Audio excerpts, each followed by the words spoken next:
एक आईएएस अफसर है, वो अपने लाइफ टाइम में 89 टाइम सस्पेंड हुआ है बिकॉज उसकी ईमानदारी। वो जहां भी जाता है वहां के सिटिंग एमएलए की वो नहीं सुनता। वो जो योजना है उसका क्रियान्वयन वो करके रहेगा बाय हुक और बाय क्रुक। और अगर आप उसको रोकोगे वो दोनों हाथों से सौंपता है आपको सस्पेंशन में, लेकिन वो अपनी ईमानदारी नहीं छोड़ता। Welcome to the brand new podcast. आज स्टूडियो में हमारे साथ जुड़े हैं यूपीएससी पीएससी एस्पिरेंट्स।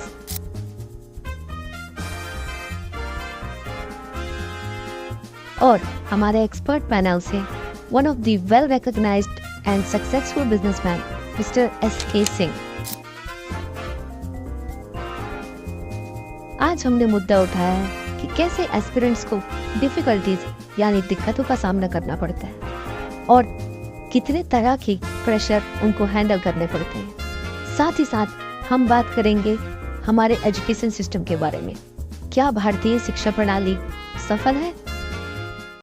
ये मुद्दा इतना बड़ा है सर आपका, आप ऐसी जगह इस प्लेटफॉर्म को ले आए हैं कि दरअसल एक तरह से बच्चे भी, मैं तो ये निवेदन करूंगा, क्या होता है कि इनके भ्रम को भ्रमित न किया जाए। इनको ये कहा जाए कि you are best person, PSC fight करना है, आनंद कुमार बनना है। बेसिकली मैं अपने चैनल के माध्यम से समझाना चाहूँगा कि हमारा चैनल वो है कि जो रास्तों में गलतियाँ कर रहे हैं, जो युवा पीढ़ी गलतियाँ कर रहे हैं, मैं आज ऐसे एस्पायरेंट्स को लेके आया हूँ यहाँ पे जो लोग अपनी कैरियर पे एक ऐसे मुकाम में है जिसको बोलते हैं मिड ब्रेक इवन पॉइंट। हम कमर्शियल लैंग्वेज में बोलते हैं, कमर्शियल या मैनेजमेंट की लैंग्वेज में बोलते हैं ब्रेक इवन पॉइंट। इनका मतलब होता है no profit no loss, right. It means ये वो है क्योंकि माता पिता के पैसों को यूज करके आज पढ़ाई कर रहे हैं। मैं इन युवा साथियों को इसलिए अपने मंच में लेके आया हूँ क्योंकि ये तो अपने जीवन में ट्रैक क्या रख रहे हैं क्या नहीं रख रहे हैं इसके बारे में तो बताएंगे। आज मेरा इस स्टूडियो में हमारे एक्सपर्ट सिंह साहब को, हमारे इन 3 युवा साथियों को बुलाने का एक ही पर्पस है कि वो जो एक ही स्कूल में 100 बच्चे होते हैं और 90 बच्चे गलती कर रहे होते हैं, उन 90 बच्चों को गलती क्या नहीं करनी है और उनको जीवन में क्या ध्यान देना है क्या नहीं ध्यान देना है, उसके बारे में मैं एक गाइडलाइनर हो सकता हूँ, सर भी साहब भी एक कहीं सजेशन करता हो सकते हैं। लेकिन जो आज करंट सिचुएशन फेस कर रहे होंगे वो ये 3 साथी हैं। ऐसे ही लाखों करोड़ों बच्चे इस देश में सरकारी एग्जाम की, यूपीएससी की, पीएससी की और ना जाने कितने एंट्रेंस एग्जाम की तैयारी कर रहे हैं। तो आपको नहीं लगता बीना मैम कि ये तैयारी बस कर लेना या ये सोच लेना, सबसे बड़ी वजह क्या लगती है आपको कि क्यों लोग कुछ भी करने लगते हैं? जब हम बच्चों से बात करते हैं कि आगे आप क्या करना चाहते हैं तो उनका पहला जवाब ये रहता है कि गवर्नमेंट जॉब करना है। अच्छा, गवर्नमेंट जॉब मतलब उनके दिमाग में। मैम आप जाते हैं जब स्कूलों में तो आपको क्या दिखता है कि जैसे मान लो की बात है वहाँ पे 100-50 व्हाटएवर एक रेशियो ले सकते हैं 100% बच्चे, उस 100% बच्चों में कितने बच्चे आप मान के चलिए 95% ऐसे बच्चे होते हैं मेनली गवर्नमेंट स्कूल में, जो बोलते हैं कि मुझे गवर्नमेंट जॉब करना है, लेकिन उनको ये पता ही नहीं होता कि कैसे करना है। ठीक है, क्योंकि देखिए मेंटली वो जहाँ जिस एरिया में रहते हैं वो देखते हैं कि गवर्नमेंट जॉब मम्मी पापा से सुने रहते हैं। ठीक है, और किसान के बच्चे भी उनको बोलते हैं कि उनके मम्मी पापा खुद ये बोलते हैं कि आप एक कोर्स करेंगे, आप गवर्नमेंट जॉब की तैयारी करो, फिर हमारी जो फैमिली है सिक्योर हो जाएगा, है ना। तो वहाँ पर मैं बच्चों को ये बताना चाहूंगी, जैसे कि मैं जब वहाँ इंटर करती हूँ तो उनसे हम लोग पूछते हैं कि क्या क्या आप बनना चाहते हो, तो मेरे लिए यही गवर्नमेंट जॉब रहता है। लेकिन कुछ जो बच्चे होते हैं जब उनको जैसे होते हैं जिनको बीटेक करना रहता है या फिर कोई अपना खुद का बिजनेस वगैरह स्टार्ट करना चाहते हैं, ऐसे बस लगभग हमको 2-3 ही % मिलेंगे। यहाँ पर मेन दिक्कत यह आती है कि उनको ये पता ही नहीं रहता है कि जो 95% बच्चे हैं। अंकित जी, ये जो मैडम ने मुद्दा उठाया ये क्यों चल रहा है स्कूलों में, ये क्या है? ये तो ये बहुत सर मेरा इसमें अगर मुझे लगता है कि एक स्कूल में ये तो बोली मैक्सिमम, मैम क्या लगता है मैक्सिमम बच्चे, हाँ मैक्सिमम में भी आप बताइए 100 में से कितने स्कूलों में ये हालात है? मैक्सिमम अगर मैं मेनली ग्रामीण क्षेत्र की बात करूँ तो उसमें जा सकते हैं 95 तक जा सकते हैं। मतलब उसके 95% स्कूलों में ये कहानी चल रही है। हाँ सर, मैं तो मान रहा हूँ रूरल एरिया में ऐसा है कि लोग गवर्नमेंट सेक्टर्स में जा रहे हैं। मैम जो बोल रही सच बोल रही है? हाँ ये है, ये सच बोल रही है, आप एग्री करते हैं? या मतलब 50% एग्री कर रहा हूँ मैं, क्योंकि वहां पर उनके पास नॉलेज नहीं रहता कि वो और किस सेक्टर्स में जा सकते हैं। ठीक है, प्लस मैं ये बोल रहा हूँ जो जा रहे हैं वो गलत नहीं है, क्योंकि कंपटीशन से भागना सही नहीं है, कंपटीशन को फेस करना और एग्जाम को निकालना वो सही है। भले उसमें सिलेक्शन बहुत कम परसेंटेज लोगों का होता है, लेकिन जिनका नहीं भी हो पाता वो बहुत कुछ चीजें सीखते हैं लाइफ में, डिसिप्लिन सीखते हैं, मोटिवेटेड रहते हैं अपने लाइफ में, और किसी चीज को कंपटीशन को कैसे फेस करना है वो सीखते हैं। तो वो उनके लाइफ पे इम्पोर्टेंट है और ये लॉन्ग टर्म में बहुत इम्पोर्टेंट रोल प्ले हैं। मैं तो उनको यही कहना चाहूंगा कि वो बहुत सही सोच रहे हैं अगर इस बारे में सोच रहे हैं तो। All you need to do is find the right person who can give them the right guidelines to give their maximum output to get the goal. And finding the right person is the main thing.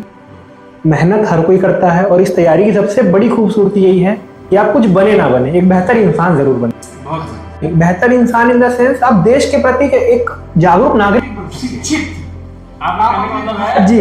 हमारे संविधान में हमारे संविधान के चौथे भाग के मतलब पार्ट 4A में फंडामेंटल ड्यूटीज दिए गए हैं, मौलिक अधिकार। हर व्यक्ति के एक मौलिक अधिकार होते हैं और इस तैयारी को जो कर रहा है, जो इस फील्ड में आता है, वो हमारे देश के भूगोल, इतिहास, अर्थशास्त्र, संविधान सभी को पढ़ता है, सभी पढ़ता है। और इन सभी को पढ़ने के बाद वो भले ही किसी चीज में मास्टर हो ना हो, लेकिन being a jack of all trades is always greater than the tiger of one stream. आप इसके साथ एग्री करते हैं क्या सूरज के साथ? क्या सर? टोटली सर मैं 50% करती हूँ, क्योंकि 50% कहाँ नहीं करते हैं? क्योंकि देखिए इन्होंने बोला कि एक करियर काउंसलिंग के लिए चाहिए थी कि कोई भी, लेकिन काउंसलिंग हर किसी बच्चे को मैं मानती हूँ कि वहाँ पर 95 बच्चों को नहीं मिलता। नहीं मैम, लेकिन कई सारे जिले हैं जहाँ मिल रही, जैसे गरियाबंद एक ऐसा जिला हमारे यहाँ उभर रहा है जहाँ हर सरकारी स्कूल में प्रयास कोचिंग करके एक कदम उठाया गया है वहाँ के जिले के अधिकारी या फिर सरकार द्वारा, जहाँ हर आपको पता है वो प्रयास स्कूल की योजना जो है कहाँ की? प्रयास स्कूल नहीं सर, प्रयास कोचिंग, वो प्रयास कोचिंग। वो योजना किसकी है? केंद्र की है, स्टेट की? वो स्टेट की है सर। श्योर हो? एकदम श्योर। प्रयास स्कूल स्टेट की योजना, स्टेट की योजना है और वहाँ निःशुल्क में बच्चों को शाम को कोचिंग दिया जाता है।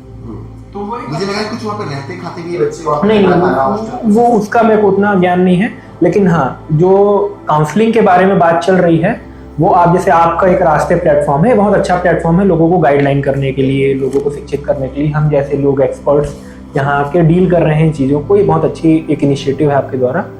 लेकिन जो अगर वो इंटरनेट को एक्सेस कर रहे हैं तो इंटरनेट के एक्सेस के साथ साथ उनको ऑफलाइन भी एक ऐसा ज़रूर एस्पिरेंट से मिलना चाहिए। मतलब अगर आए हैं शहर, किसी बड़े शहर, दीदी भैया के यहाँ अगर घूमने आए हैं तो ज़रूर एक जगह एक बार जाके किसी कोचिंग इंस्टीट्यूट में फ्री में सलाह मिलती है, अगर कहीं भी करियर काउंसलिंग फ्री में मिलती है, वो ज़रूर एक बार कंसिडर करें। शिक्षक अगर चाह लेना तो पूरे भारतवर्ष की पटल को बदल सकता है। अनपढ़ माता पिता तो चल जाएंगे, पर एक अनपढ़ शिक्षक अगर आपको मिल गया आपकी लाइफ में, घर तो मिल जाएगा, और घर में आप भर मिल जाएगा। जितने साल वो पढ़ाएगा, 90 बच्चों को रोज पढ़ाता है तो 90 के 90, जब तक उसकी 60 साल की उम्र है, 30-35 साल तक, मतलब 2000 लोगों को बताता है। बड़ी दुर्भाग्य की बात है, हमारे प्राइमरी स्कूल के जितने भी प्राइवेट स्कूल्स हैं, जैसा इंस्टीट्यूट की बात कर रहे थे, इंस्टीट्यूट पे इतना पैसा क्यों लिया जाता है? आपके डर को आपके वर्किंग में बदलने का पैसा लिया जाता है। ऐसा ही कमाने का ट्रिक उनका अपना अलग है। सब जगह मैडम आपको बता रहा हूँ, जितने भी यहाँ प्राइवेट स्कूल हैं वहाँ के सारे टीचर मतलब एजुकेशन के मामले में बहुत मिनिमाइज है। वो शिक्षक बच्चों को जो पढ़ा रहे हैं, जो 90% बच्चे जो सरकारी नौकरी कर रहे हैं, उसका मेन कारण है कि उनके टीचर उनको मोटिवेट ही नहीं कर पा रहे। और 90% जो अभी भाई भतीजा बात चला है ना PSC में, उसके कारण बच्चे हमारे दुखी हैं। मैं सर के साथ बहुत हद तक सहमत हूँ, क्योंकि एक जो सही गुरु होता है, गुरु का बहुत बड़ा रोल होता है हमारे लाइफ में। कोई बगैर गुरु को इंसान हो वो जिंदगी में चल जाएगा, लेकिन गलत गुरु के शिक्षण में अगर कोई इंसान है वो देश को बर्बाद कर सकता है। सर गुरु होते थे और होते रहेंगे, लेकिन अगर कोई एक्सपीरियंस क्यूरियस है कि उसको लाइफ में क्या करना है, सर आज का सबसे बड़ा गुरु इंटरनेट है। इंटरनेट से वो कुछ भी सीख सकता है। देखिए मेरा ये कहने का मतलब, जैसे मेन जहाँ की बात कर रही है ना, प्राइमरी या मिडिल की बात कर रही है, और वहाँ पे नेट की व्यवस्था नहीं है। टीचर ही नेट है जी, जो शिक्षक है। और उसके साथ साथ जो हमारे रिटायर्ड लोग हैं, जिन्होंने 60 साल के बाद बोल दिया कि मैं आराम करूँ, क्यों आराम करोगे भैया? 60 साल नौकरी कर लिया हूँ, मैं रिटायर हो गया हूँ, मुझे आराम करने का मौका मिलना है। उन जैसे रिटायर्ड हीरे हैं, वो डायमंड है हमारे देश के। वो चाह जाए 10-10 बच्चों को पढ़ा दे झोपड़ी में जा जाके, जैसा भी गरियाबंद का उदाहरण, आपके आस पूरे सराउंडिंग में कम से कम 4,500 लोग रिटायर्ड है, जो एसीसीएल से रिटायर्ड है, रेलवे का तो नहीं जानता। अगर वो एक एक घंटा बच्चों को पढ़ाए, उसमें मैकेनिकल पर्सन, माइनिंग पर्सन हैं, उसमें इलेक्ट्रीशियन पर्सन हैं, आप अगर 5-5 को अपने बीड़ा ले ले तो 4,500 व्यक्ति कितने आदमी को प्रोवाइड करेगा। जो एक चेन वाली स्कीम चली थी ना, वो गरिया बंद वही। जी, और वो जो कह रहे हैं वो बहुत हद तक सही कह रहे हैं। जब आप बच्चे के मूल स्थिति में, जब वो अपब्रिंग मतलब बड़ा हो रहा होता है, उसी स्टेज में अगर उसको कोई बता दिया जाए कि बेटा ऐसे ऐसे जाना है आपको, उस स्टेट में गुरु, क्योंकि देखिए आप बच्चा सबसे ज्यादा समय किसका गुजारता है। ढूंढते हुए निकल जाओ सफर पे, देख लेना एक दिन सही रास्ते मिलेंगे। मंजिल की फितरत होती है कि वो खुद चल कर नहीं आती। हम आपको एक 5 बातें हरपाल सिंह की सिखा जा रहे हैं।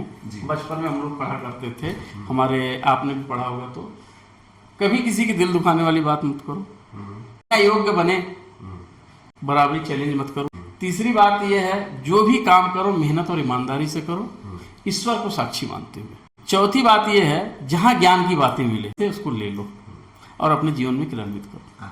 आखिरी और 5वीं यह है कि धर्म संगत रहो। या रास्ते चैनल को सब्सक्राइब करो और रास्ते चैनल को